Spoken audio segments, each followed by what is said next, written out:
आज ही Doubtnut app download करें। Doubtnut पर होगा अब आपके सभी मैथ्स, केमिस्ट्री, फिजिक्स और बायोलॉजी डाउट्स का सफाया। बस अपने क्वेश्चन की फोटो खींचो, उसे क्रॉप करो और तुरंत वीडियो सोल्यूशन पाओ। Download now. सवाल यहाँ पे कह रहा है what is oogenesis, give a brief account of oogenesis।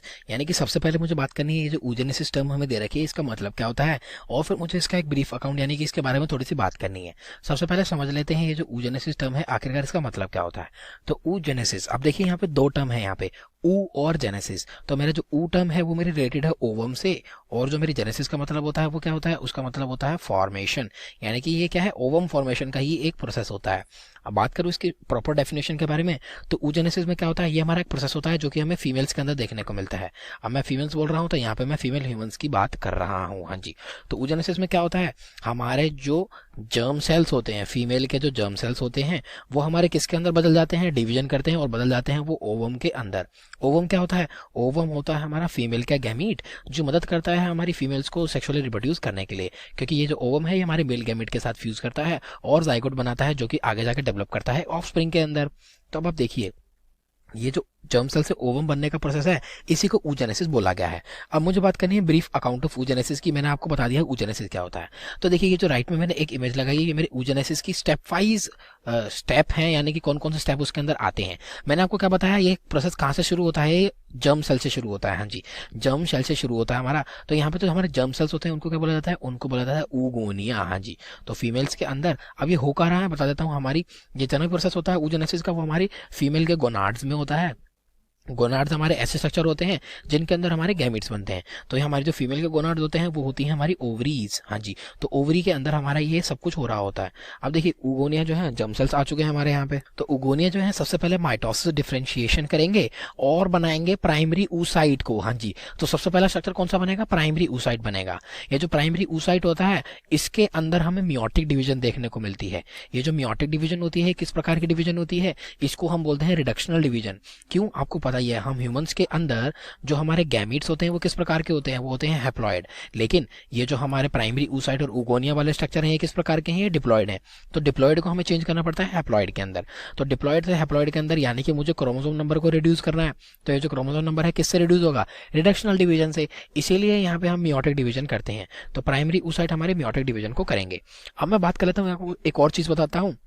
ये जो मेरे oogonia से मेरी प्राइमरी oocyte बनते हैं ये मेरी फीटल के अंदर होते हैं, यानी कि जब मेरा फीटस डेवलप हो रहा होता है तभी ये प्रोसेस हो जाता है। इसके बाद क्या होता है, जो प्राइमरी oocyte होते हैं वो मेरी फर्स्ट मियोटिक डिवीजन कंप्लीट नहीं कर पाते हैं, वो क्या हो जाते हैं, वो हो जाते हैं अरेस्ट। हाँ जी, ये अरेस्ट रहते हैं और जब तक हमारी जो गर्ल चाइल्ड है वो प्यूबर्टी को अटेन नहीं करेगी। प्यूबर्टी की एज कब होती है, प्यूबर्टी की एज होती है हमारी कुछ बर्थ से लेके हमारी 11 ईयर्स तक, यानी कि 11 ईयर के बाद हमारी प्यूबर्टी आती है। प्यूबर्टी होती है हमारी ऐसी एज ग्रुप जहाँ पे जो हमारा इंडिविजुअल है वो सेक्सुअली रिप्रोड्यूस करने के लिए मैच्योर हो जाता है।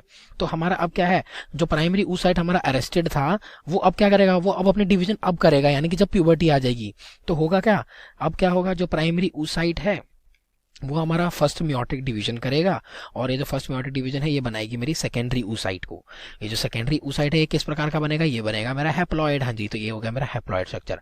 अब इसके अंदर मेरी होगी सेकेंड मियोटिक डिवीजन। हाँ जी, यहाँ पे मुझे सेकेंड मियोटिक डिवीजन देखने को मिलेगी और फाइनली मेरा क्या बनेगा, मेरा बनेगा यहाँ पे ओवम। ये जो ओवम होता है ये क्या होता है, यही होता है हमारा फीमेल का गैमीट।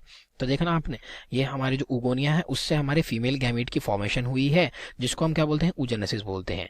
ये तो मेरी बात हो गई यहाँ पे oogenesis की। साथ ही साथ आपको एक और पॉइंट बता देता हूँ यहाँ पे, ये जो हमारे प्राइमरी oocyte बनते हैं इनके ऊपर हमारी एक ग्रेनुलोसा की लेयर आ जाती है और ये किसके अंदर बदल जाते हैं, प्राइमरी फॉलिकल के अंदर। हाँ जी, प्राइमरी फॉलिकल के अंदर बदल जाते हैं। तो प्राइमरी फॉलिकल के अंदर क्या होता है, प्राइमरी फॉलिकल के अंदर ही हमारा रिजाइड करता है, यानी कि रहता है primary oocyte। Primary follicle change हो जाता है मेरा सेकेंडरी में, सेकेंडरी चेंज हो जाता है मेरा टर्शरी में, और टर्शरी के बाद हमारा क्या हो जाता है, टर्शरी के अब टर्शरी के अंदर देखिए क्या होगा, टर्शरी के अंदर भी मेरा प्राइमरी oocyte होगा।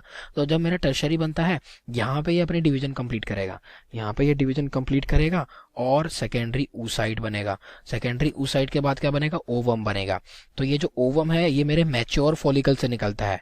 मैच्योर फॉलिकल को बोला जाता है ग्राफियन फॉलिकल।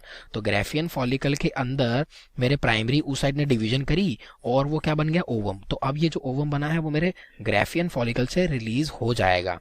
तो ये क्या है, ये ओव्यूलेशन का प्रोसेस होता है। ओव्यूलेशन वो प्रोसेस होता है जब मेरा मैच्योर फॉलिकल गैमीट को रिलीज कर देता है।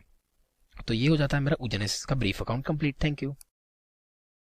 क्लास 6 से 12 से लेके नीट, IIT, जेई मेंस और एडवांस के लेवल तक 10 मिलियन से ज्यादा स्टूडेंट्स का भरोसा। आज ही डाउनलोड करें डाउटनेट ऐप या व्हाट्सएप कीजिए अपने डाउट्स 8400 400 400 पर।